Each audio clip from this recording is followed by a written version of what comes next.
Merci à tous d'être venus. Je pensais qu'il y aurait 800 personnes, c'est un peu raté. Je vais commencer par vous parler un peu de moi, pour que vous puissiez comprendre pourquoi la prospective. Je m'appelle Alex, j'ai 42 ans, j'ai 2 enfants, un chien qui est là. Je suis dev informatique à la base, j'ai fait l'unité informatique de Montpellier il y a super longtemps. J'étais dev.net et DB SQL Server et je suis passé technico-commercial au sein d'une SS2I. Donc j'ai fait ça pendant 7 ans en tant que salarié. Et au bout de 7 ans, il y a 2 fils qui se sont touchés. Les couilles m'ont viré, comme dirait l'autre. Et je suis allé voir mon chef et j'ai dit, bon écoute, j'ai un projet, je pars vendredi. Donc le projet, c'était le petit bonhomme qui est en haut à droite, là-bas. Je suis parti avec ma femme et mes enfants, qui avaient 9 et 11 ans à l'époque. Et on est parti en Indonésie, en Asie et en Australie pendant 6 mois, en basket et en sac à dos. Donc quand je vous dis les couilles m'ont viré, c'était pas une demi-expression. Au retour de ce voyage, j'ai créé Believe It, qui est ma propre société de service. Et je vais vous expliquer au fur et à mesure pourquoi voilà, j'ai quitté une grosse structure pour créer la mienne. La minute verte là-haut, c'est une page Facebook, je vous en parlerai un peu à la fin, sur laquelle je fais un peu de propagande sur la courbe verte. Je fais partie du CJD, c'est les centres des jeunes dirigeants. C'est un centre de formation qui forme au métier de chef d'entreprise. La baseline du CJD, c'est pour une économie au service de la vie. Donc l'ordre des mots est hyper important. L'objectif du CJD, c'est de rendre l'entreprise axée autour de la performance globale. Donc c'est la performance économique, financière de la boîte, et une fois que ça s'est fait, sur l'impact social, sociétal et environnemental des entreprises. Voilà pour la petite presse de démarrage. Donc aujourd'hui, on va parler de prospective et de changement de paradigme. C'était ça le titre initial, ça faisait 2 gros mots dans l'infra, ça faisait un peu beaucoup, donc j'ai un peu switché. On transformé en agilité pour la planète. Je vais vous expliquer pourquoi. La première étape, c'est de nous dire c'est quoi la prospective. Donc pour plein de personnes, c'est un gros mot. En gros, la prospective, c'est on analyse ce qu'il y a eu dans le passé et on essaie d'en faire des projections sur qu'est-ce qui va se passer dans le futur.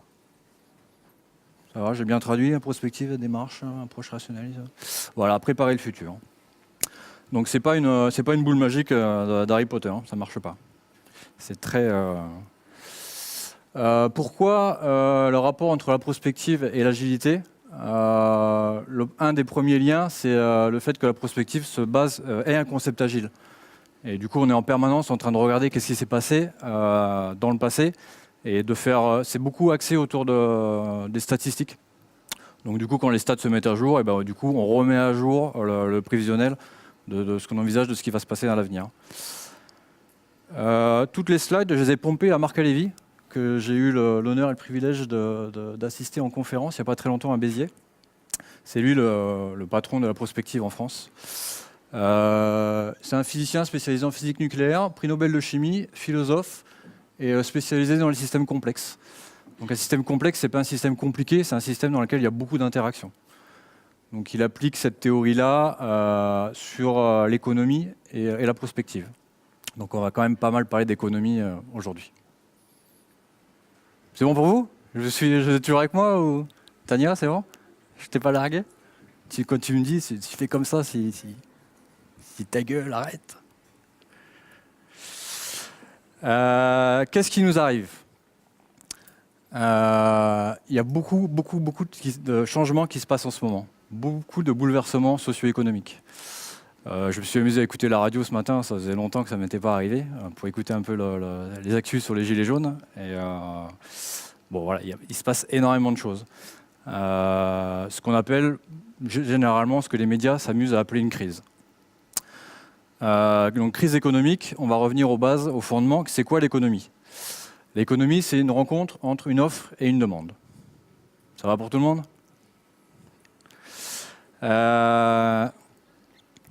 C'est quoi, comment est corrélée la demande? La demande, elle est corrélée à la population. Plus il y a d'habitants sur Terre, plus la demande est forte. Plus les économistes sont contents. Donc jusque-là, pour eux, tout va bien. C'est quoi une offre? Pour émettre une offre, on a besoin de ressources. Donc on a une corrélation entre offre et ressources et démographie et l'offre. Donc du coup, ça me permet de faire une transition sur le slide suivant à propos de la démographie. Voici la courbe démographique dans le monde. On était 1 milliard en 1800, 1,7 milliard en 1900, 6 milliards, un peu plus de 6 milliards en ce moment, et prévisionnel 10 milliards en 2050. Donc là, c'est ce qui s'appelle... On a 50 minutes. Après, si tu veux, j'arrête maintenant, si ça tombe. Je t'en prie. Peut-être qu'on aura fini avant. Tout ça pour dire que ça, c'est une courbe vachement exponentielle. D'un point de vue mathématique. Donc, au niveau de l'offre, de la demande, pardon, tout va bien. Parce que du coup, plus il y a de la démographie, plus il y a de demande. Après, il faut pouvoir répondre à cette demande et de pouvoir coller une offre en face. Comment ça se passe pour pouvoir répondre aux besoins? Donc, c'est un dessin qui est hyper complexe qu'on va essayer de simplifier. Ça, la flèche en bleu, là, c'est les ressources utilisables par l'homme qu'on doit transformer. Pour pouvoir, avant de les transformer, il faut les extraire. Et là, ce sont les ressources. Donc ça, ce slide-là, ce qui est intéressant, c'est que ce sont les ressources finies. Et au début, quand on commence à attaquer une ressource finie, bah, tout va bien. Les ressources, elles sont en surface, elles sont facilement accessibles. Ça demande peu d'énergie pour pouvoir extraire des ressources, pour pouvoir les transformer et les utiliser pour l'homme. Plus ça va aller, et plus on va être obligé de devoir creuser plus profond pour pouvoir choper ces mêmes ressources-là. Et plus la part qu'on utilise pour pouvoir extraire ces ressources-là augmente. Jusqu'à un certain seuil où, à un moment donné, ce qu'on appelle un point de rupture, un seuil de non-rentabilité, où l'ensemble des ressources servent à extraire les ressources qu'on extrait. Ça va pour tout le monde? Quel que soit le stock de ressources. Arrivé à un moment donné, on arrive à un point de rupture.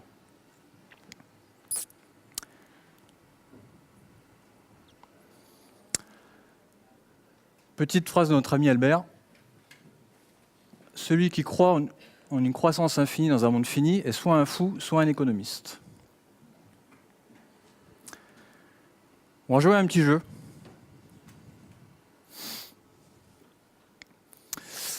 Imagine une population de bactéries qui double toutes les minutes. À 11 heures, il y a une bactérie dans la bouteille. À midi, la bouteille est pleine. À quelle heure la bouteille est à moitié remplie, à 50%?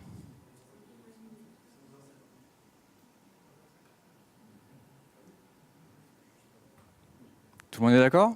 11h59? Ok. C'est la bonne réponse. Vous êtes une bactérie dans cette bouteille. À quelle heure vous rendez-vous compte que ça commence à être un peu quiché?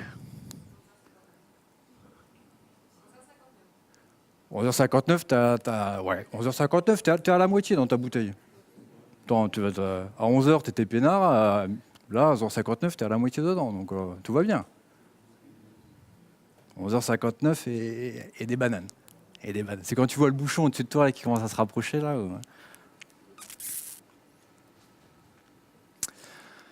Un feedback sur la dernière minute. À 11h55, tout allait bien. 11h57, elle est remplie à un huitième. 58 à un quart. 11h59, elle est à moitié pleine. Midi, la tête dans le bouchon.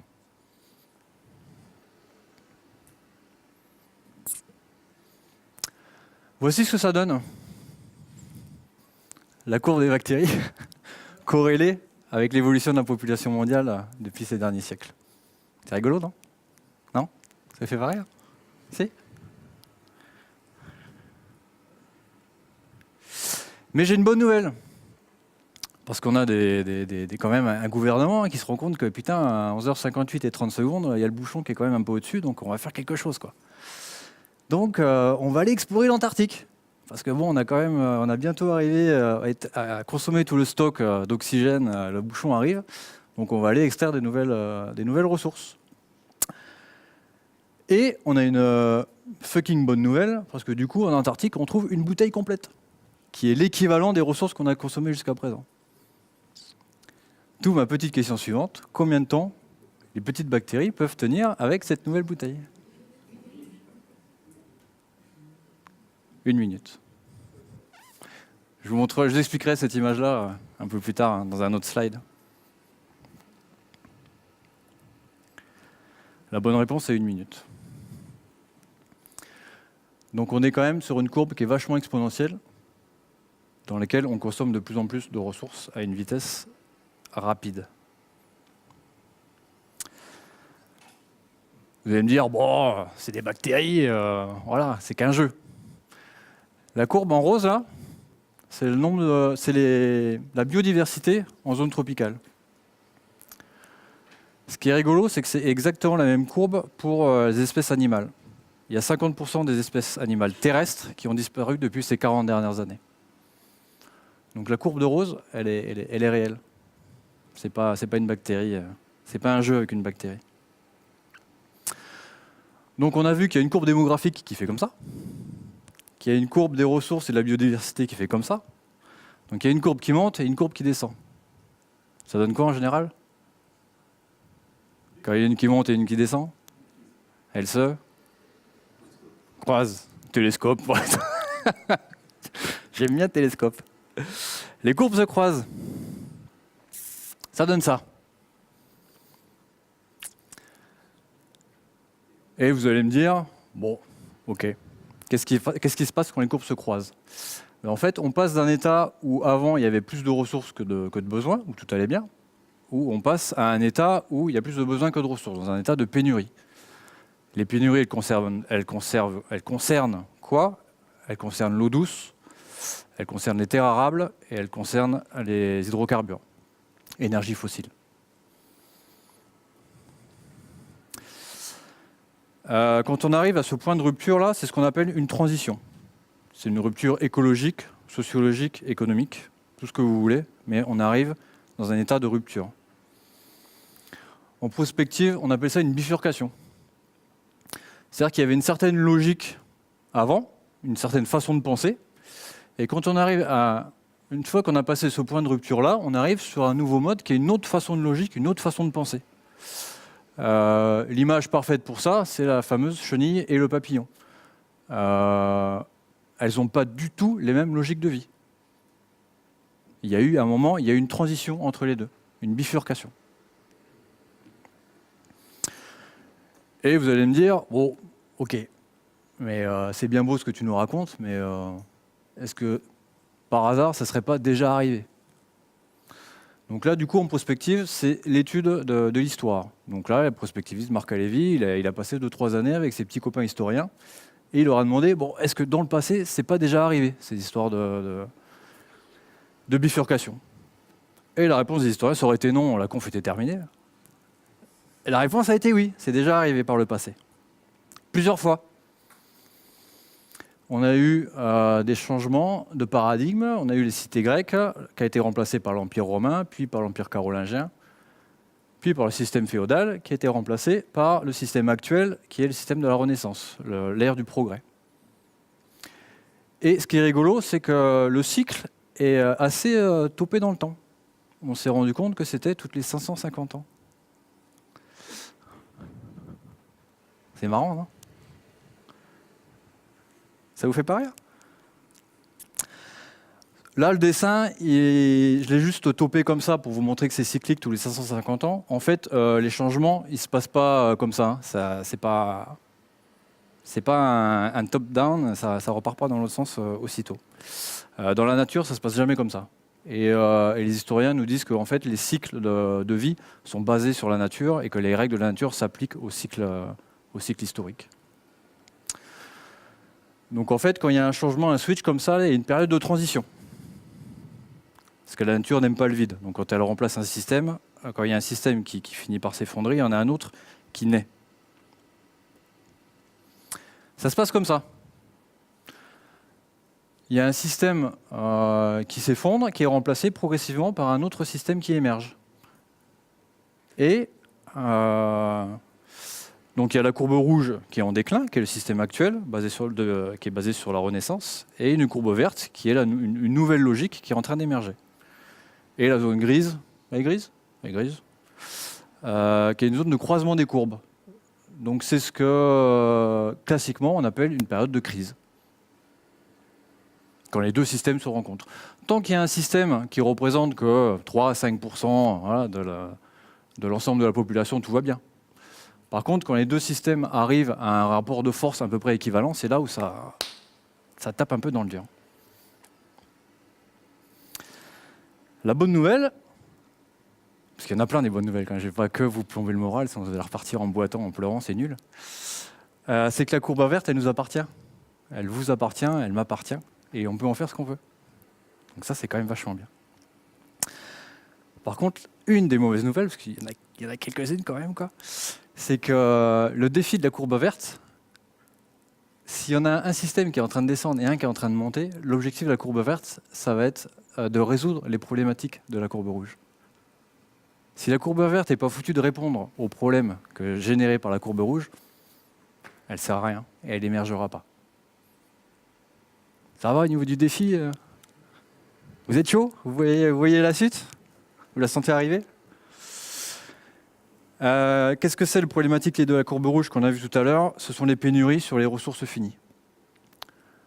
Donc le grand défi de la courbe verte va être de résoudre le problème de pénurie sur les ressources finies. Une des problématiques. Vous avez une hypothèse de solution pour qu'est-ce qu'on peut faire pour résoudre les problématiques sur les courbes finies, sur les ressources finies? Coopérer.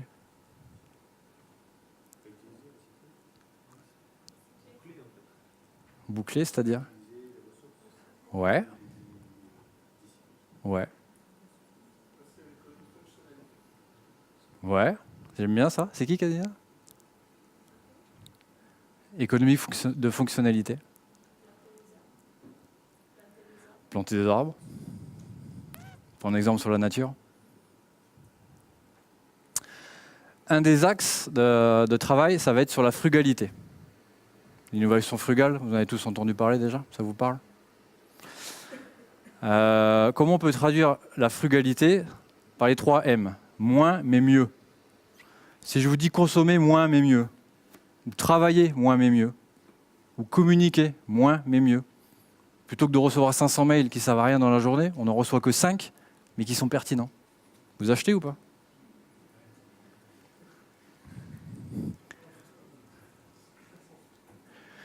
Donc là, il dit Alex, t'es bien gentil, t'es en train de nous dire qu'il y a 2 courbes qui vont se croiser, mais ok, mais quand?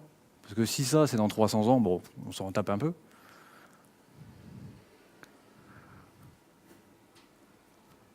On est en plein dedans. D'après Alevi, ça a commencé en 1973 avec la première crise pétrolière.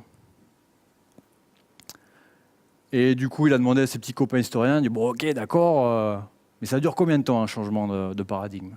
Les historiens te disent une 50aine d'années. Pendant 50 années, ça va un peu piquer.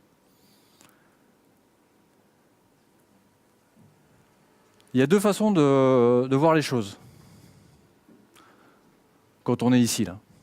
Soit on appartient à la courbe rouge, et là, pour eux, c'est chiant.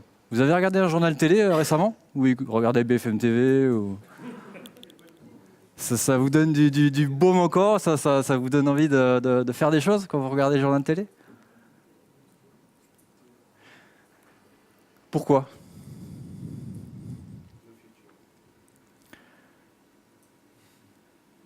Le journal télé sont des messages qui sont issus des institutions de la courbe rouge. La courbe rouge vient de la Renaissance. La Renaissance, c'est le système étatique central. Ce sont les universités, ce sont les banques. Donc les messages qui sont envoyés par les médias en ce moment sont des messages issus de la courbe rouge. Donc ils sont un peu pessimistes. Pour eux, ça sent pas très bon. Donc le message n'est pas très positif. Qu'est-ce qu'on a comme message? Non, mais c'est qu'une crise, ça va repartir. Allez, dans 2 mois, dans 6 mois. 12, 18, 2 ans? Bon, on attend. Après, il y a une deuxième façon de voir les choses, c'est depuis la courbe verte. Depuis la courbe verte, on s'est dit, mais on peut tout réinventer. On peut réinventer l'école, la politique, le vivre ensemble, le management. Et ça, ce croisement-là, ça arrive tous les 550 ans. Et c'est maintenant! Ça tombe sur nous! C'est génial! Je vous ai dit qu'il y aurait plein de bonnes nouvelles. Dans les mauvaises nouvelles, parce que j'en ai quelques-unes aussi, des mauvaises nouvelles, la solution, elle ne viendra pas de là. Elle ne viendra pas des institutions, elle ne viendra pas d'en haut. Parce que eux, c'est leur courbe rouge à eux. Ils vont se cramponner dessus comme des crevards jusqu'à la fin. En te disant non, c'est qu'une crise, tout va bien. Donc la solution ne viendra pas d'eux, elle viendra de nous-mêmes. Ça va toujours? S'il y en a un qui veut partir en pleurant, il peut. Hein. C'est à ce moment-là où je perds des gens en général. Non? Tout le monde est là? Ok. Ok, t'es gentil, c'est quoi le rapport avec l'agilité? Ça vous parle, ça? Les individus et les interactions. Je vous ai dit que la solution de la courbe verte, elle viendra de chacun. Elle viendra du bas, elle viendra de la base. Des logiciels opérationnels. Je vais vous beaucoup parler de bon sens paysan dans la courbe verte. Revenir au basique. La collaboration, la communication entre les gens. L'adaptation au changement. Parce que là, il va y en avoir du changement. Ça va un peu secouer. On va aborder différentes thématiques. Je vais vous montrer la même chose vue de la courbe rouge et vue de la courbe verte. Après, vous pourrez vous donner une idée et savoir qu'est-ce qui vous touche le plus. Première thématique abordée, l'agilité. C'est quoi pour vous l'agilité? C'est ça? J'ai vachement appris à me méfier des boîtes où il y a une table de ping-pong à l'intérieur. Vachement. Pour la petite anecdote, j'ai quelqu'un qui m'a fait visiter sa boîte un jour. C'était les nouveaux locaux flambant neufs et tout. Et on traverse, il y a un endroit, il y avait un baby, c'était cool. Après, il y avait une table de ping-pong. Et là, il y avait deux ingés en train de jouer. Et là, le mec, il dit « Putain, lui, je vais le défoncer. » Il était en train de jouer au ping-pong alors qu'il avait sans doute livré un truc qui n'était pas en temps et en heure. Donc voilà, par expérience, je me méfie des ping-pong. Du ping-pong. L'agilité, c'est ça ou c'est ça? Quand je pose la question, quand je discute avec des clients, avec des gens, en disant « Ouais, moi, chez moi, je fais de l'agilité. » Ok. C'est quoi l'agilité pour toi? C'est quoi tes valeurs? Qu'est-ce que tu fais au sein de ta boîte? S'il n'y en a qu'une seule à retenir, la bienveillance. Est-ce qu'au sein de ta boîte, tout le monde fait preuve de bienveillance? Que ce soit de manager vers le bas ou les gens entre eux. Est-ce que les gens se respectent? Est-ce que vous utilisez l'intelligence collective? Est-ce que tout est transparent chez vous? Est-ce que chacun a le droit à l'erreur? Non? Tu fais pas ça? Pour moi, tu n'es pas agile. Même avec une table de ping-pong. Même en faisant un tournoi autour de la table, ça ne marche pas. Bon, ok, tu nous as bien plombé le moral, tu fais chier, mais qu'est-ce qu'on fait? Qui a vu le film Demain? Le film Demain...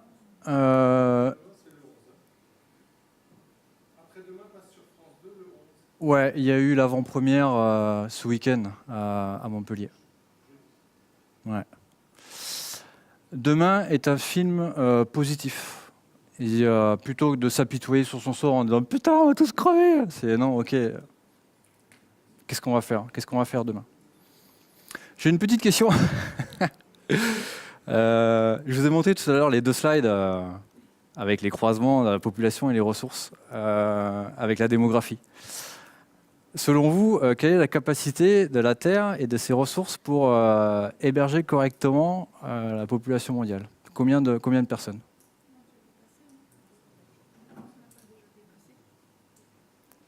Quelle population mondiale peut accueillir la Terre de façon décente et correcte? 4? Ça dépend de comment la population de la Terre utilise les ressources. La réponse est 2 milliards.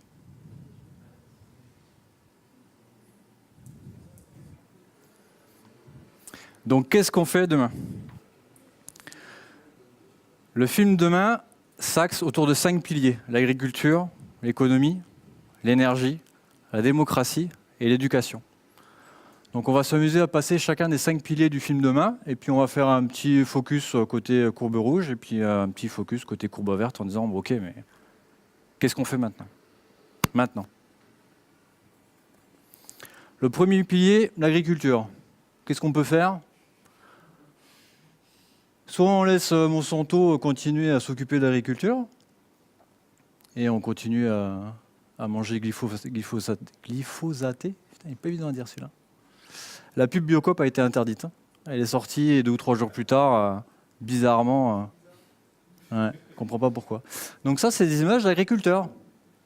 Moi, mon grand-père est agriculteur, je n'avais pas ce souvenir-là de lui. Mais peut-être parce que j'étais trop petit, je ne me souviens pas bien.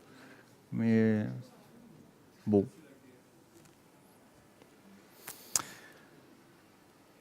Est-ce que c'est ça l'agriculture ou est-ce que c'est ça ? Qu'est-ce que nous dit Pierre Rabhi ? Cultiver sur lopin de terre, si petit soit-il, est un acte politique, est un acte de résistance, un acte citoyen. La permaculture, ça vous parle ? Les rendements de la permaculture, vous connaissez ou pas ? 10 fois supérieur à l'agriculture intensive. Au mètre carré. 1000 mètres carrés de permaculture, ça produit 6 tonnes de fruits et de légumes par an. La permaculture, c'est le fait de faire pousser des fruits et des légumes sans engrais, sans pesticides et en mixant les espèces pour qu'elles s'aident les unes avec les autres. Je te la fais simple. Ça vous va à tout le monde ? Il y a un pro de la permaculture dans la salle ? Sans engrais, sans pesticides. C'est l'agriculture qui augmente l'actif du village, c'est-à-dire qui augmente les capacités de production. Exactement. Plutôt que de les épuiser.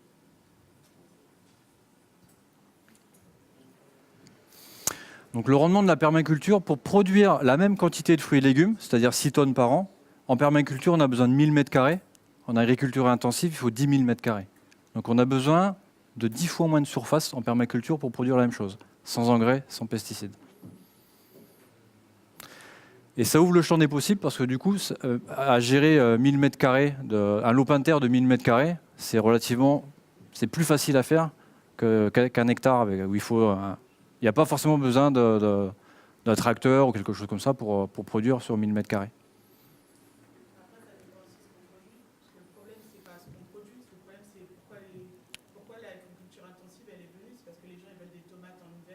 Exactement.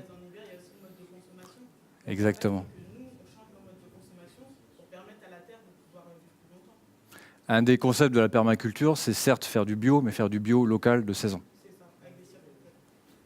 Sur des circuits courts. C'est aussi l'intérêt des 1000 mètres carrés, c'est que du coup, tu peux faire des potagers partout où tu veux.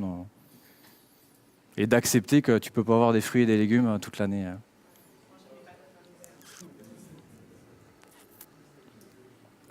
Deuxième thématique abordée par le film Demain, l'économie. C'est quoi l'économie aujourd'hui ? Ça, c'est un slide sur l'hypertrading. Donc l'hypertrading, c'est le fait de faire des transactions financières dont la valeur légale est la nanoseconde. Donc on peut faire 1 milliard de transactions par seconde. Est-ce que c'est ça, pour moi, l'avenir de l'économie ? Tu fais quoi dans la vie ? Moi, je suis hypertrader. Ok.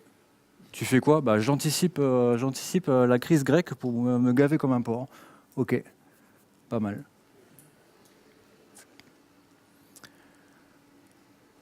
La graine, ça vous parle ? C'est la monnaie locale montpelliéraine. La plupart des solutions de la courbe verte sont des solutions locales qui viennent des individus. J'ai mis un petit bitcoin pour faire plaisir à Alexandre, je ne sais pas s'il est dans la salle ou pas. Le point positif du bitcoin pour moi, c'est que ça se passe des banques.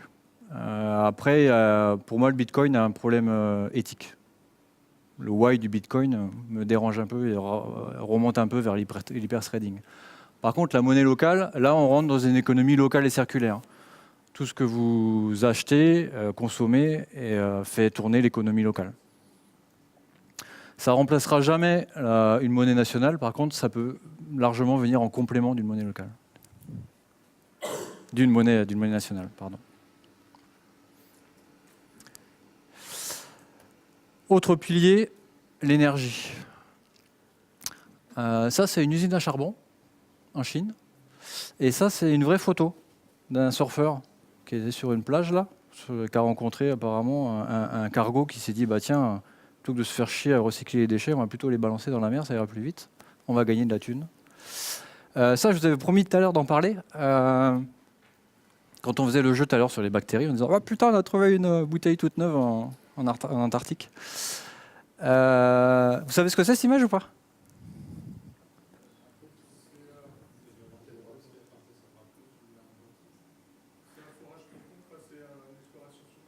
C'est le bras articulé d'un sous-marin russe.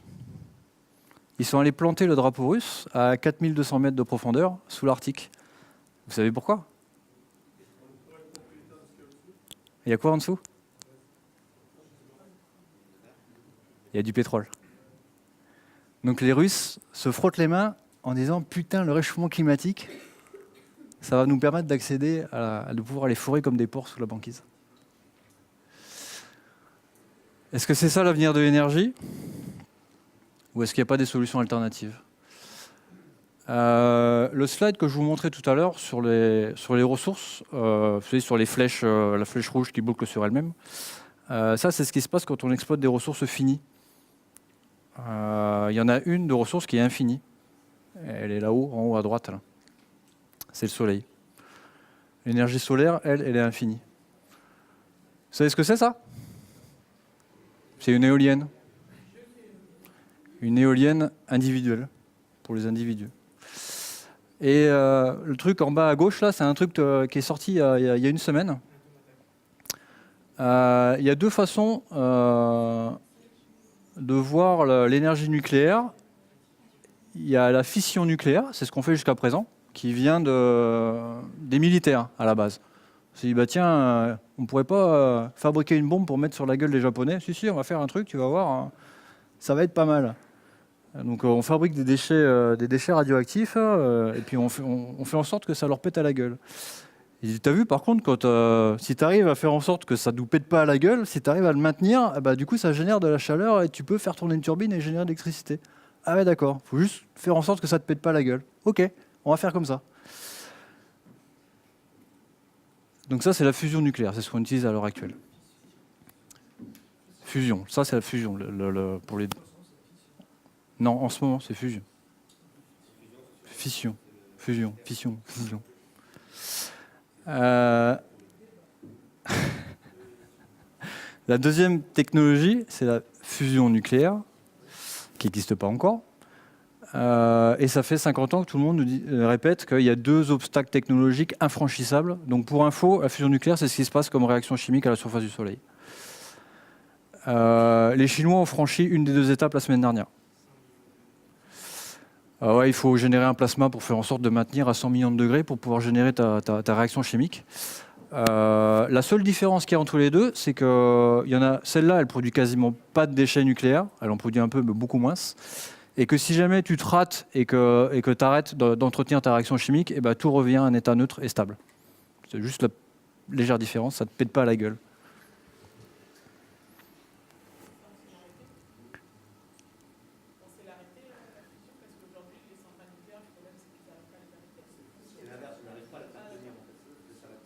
Il faut la confiner là, actuellement. Et si tu arrêtes de la confiner, elle te pète à la gueule. Voilà.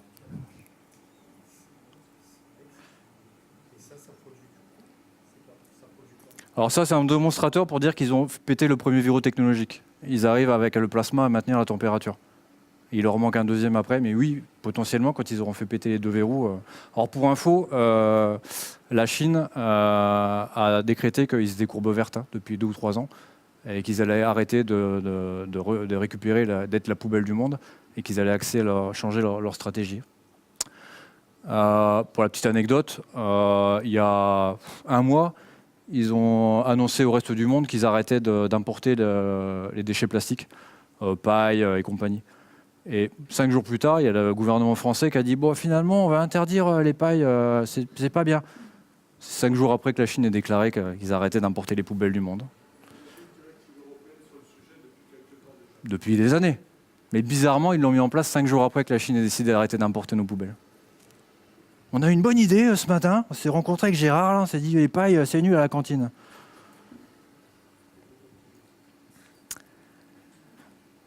Je sais pas où on en est niveau timing, j'ai oublié de déclencher le chrono. On est à la bourre ou bien 35, il va falloir accélérer. Au pire, on n'ira pas au bout. La démocratie, célèbre philosophe Francis Allan. Vous tapez sur YouTube Francis Allan démocratie, vous allez tomber sur un petit discours de lui qui dure 3-4 minutes, c'est juste du bonheur en barre. Donc voilà. Et il explique que la courbe rouge, l'état actuel, n'est pas vraiment une démocratie, mais plutôt un état démocratique totalitaire dans lequel vous votez pour des gens qui décident à votre place. Pas forcément ce qu'ils avaient promis au départ, mais les promesses engagent que ceux qui y croient. Est-ce que la démocratie, c'est le système dans lequel on vit en ce moment? Ou est-ce que ça ne peut pas être autre chose? Une démocratie participative. Encore une fois, la courbe verte, ça vient la solution est locale et citoyenne. Il y a de plus en plus de villes qui testent ce principe-là. Une des villes pionnières, c'est Barcelone, où chaque quartier est en train de se réapproprier sa propre démocratie. Et ça fonctionne plutôt bien. C'est marrant, les mots, ils ressemblent vachement aux valeurs de l'agilité. C'est rigolo, non? La bienveillance, collaboration, transparence. C'est pas fait exprès.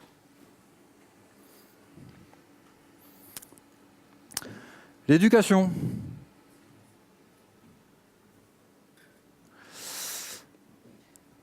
Si on juge un poisson sur sa capacité à grimper à un arbre, il passera sa vie à croire qu'il est stupide. Encore une deuxième citation de notre ami Albert.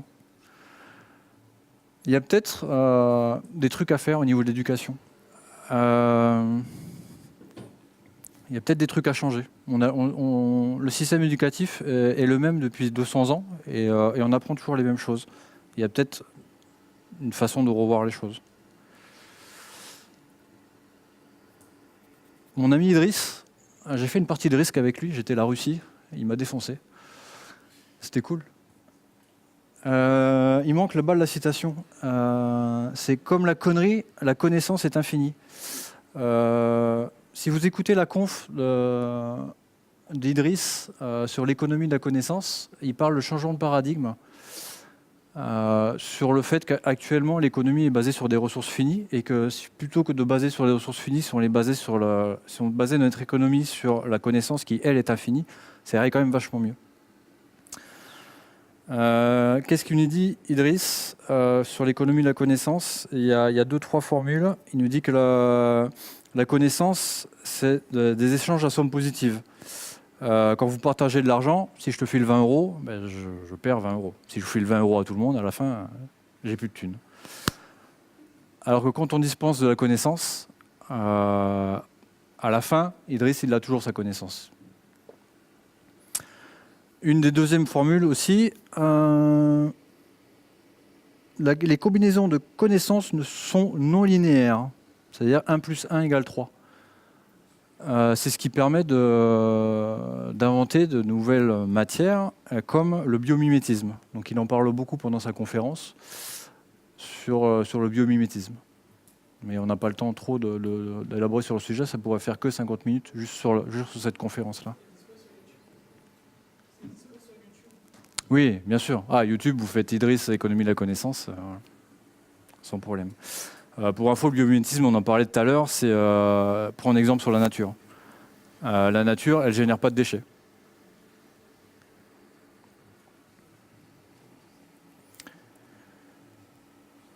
Rob Hopkins, il est présent dans le film Demain. C'est un des fondateurs de la ville, une ville en Angleterre, Totnes. Donc ouais, il est enseignant en permaculture et c'est lui qui est à l'origine du mouvement Transition Network, dans lequel les villes comme Barcelone ou sa ville britannique est en train de se réapproprier les 5 piliers qu'on vient de voir sur Demain. Il nous donne une info intéressante, c'est on ne s'apprend pas le capitalisme, donc la courbe rouge, qu'en lui opposant une meilleure alternative. C'est un système de vase communicant. Si vous ressentez courbe verte, la meilleure façon de faire avancer les choses, c'est de pousser la courbe verte. Parce que plus la courbe verte elle monte, plus la courbe rouge va descendre. C'est un vase communicant. Donc plutôt que de se battre contre la courbe rouge, le plus simple, c'est de faire les choses de façon locale et individuelle et avec bienveillance. Et automatiquement, par la force des choses, la courbe rouge va d'elle-même se casser la gueule.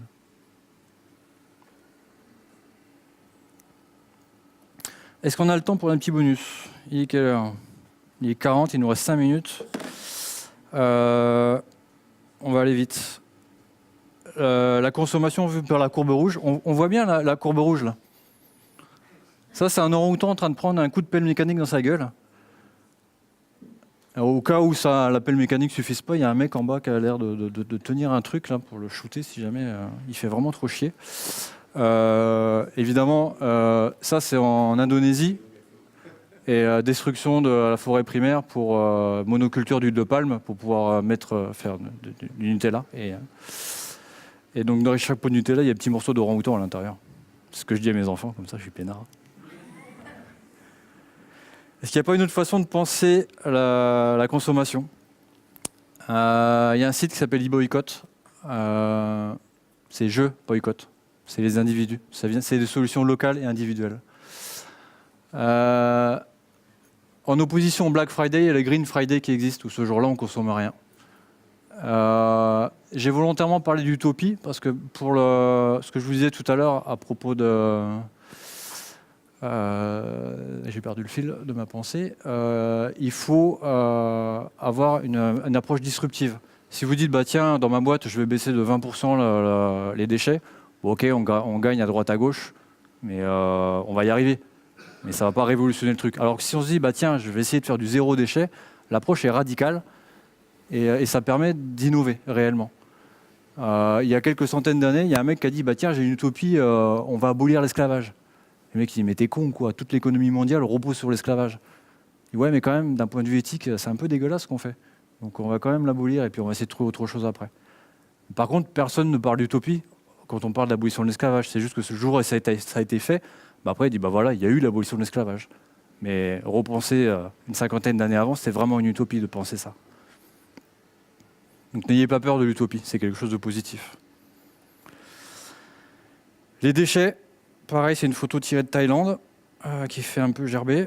Donc on va passer à la suivante. C'est la Bible, le guide zéro déchet, même si j'aime pas le mot Bible. Presque zéro déchet. La notion de presque est importante.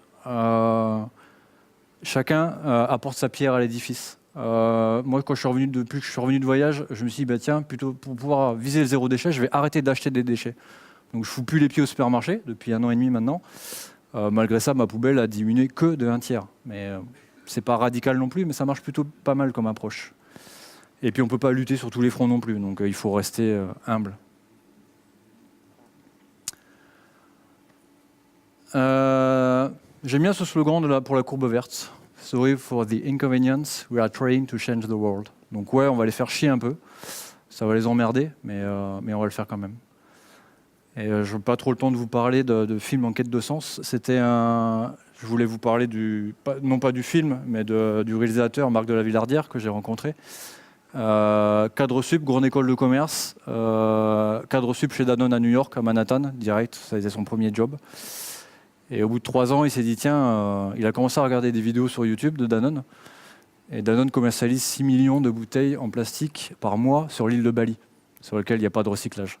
Donc vous allez à Bali, vous allez plonger à Bali, il y a un côté féerique et puis quand vous retournez, c'est un peu différent. Donc au bout de 3 ans, il a claqué sa dème auprès de Danone, au grand désespoir de son père, parce que son père disait, bah ouais, mon fils, il est cadre sup chez Danone à Manhattan, tu vois, ça claque sur la carte de visite, tu vois. Il a fait un crowdfunding, il a récupéré 3 ronds, il a acheté une caméra, il est parti faire le tour du monde en quête de sens. Et il en a fait un film que je vous conseille. On n'aura pas le temps de voir la suite. Ça, c'est ce qu'on a fait au sein de Believe sur les 5 piliers de demain. Et puis on se creuse des questions, on se pose des questions tous ensemble. On s'est dit, bah tiens, l'agriculture, c'est pas évident. Donc, viens, du café en grain, on va pas acheter des capsules en aluminium, on va acheter du café en grain, on va le moudre nous-mêmes. Et qu'est-ce qu'on fait? Après, avec le marc de café, on fait pousser des pleurotes à l'agence. Ouais, c'est des conneries, mais ça, c'est un mind map. Tout le monde connaît le mind map. Le cerveau humain est fait pour fonctionner comme ça, pas pour faire la prise de notes chapitre 1, chapitre 2, chapitre 3. Donc, pour info, pour vos gamins, ça marche ultra bien. Enfin, pour toutes les prises de notes en général. Hein.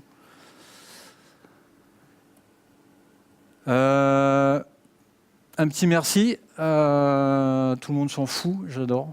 Monsieur Mon Déviation, ça c'est des chaînes d'information alternatives. J'aime bien le message du colibri, faire sa part.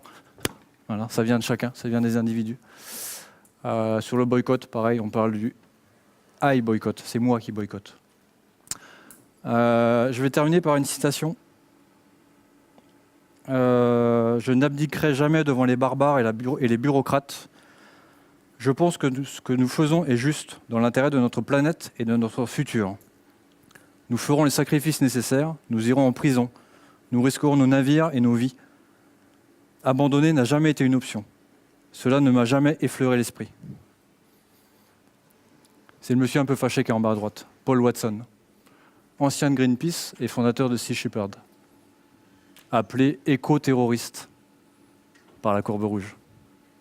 Le mec, il est juste de sauver la planète. Et c'est un éco-terroriste qui est interdit de séjour dans une dizaine de pays, dont le Japon, entre autres. On se demande pourquoi. Il aime bien couler les navires japonais. Merci à vous. Un peu de pub propagande. Ça, c'est la page Facebook dans laquelle on rassemble tous les différents médias d'information. Et je vous ai dit que j'ai fait un tour d'Asie pendant 6 mois. On a écrit un bouquin. Ma femme a écrit un bouquin, que j'ai là d'ailleurs. Si ça intéresse des gens de voyager avec vos enfants, sachez que tout est possible et que c'est relativement facile à faire en plus. Merci à vous.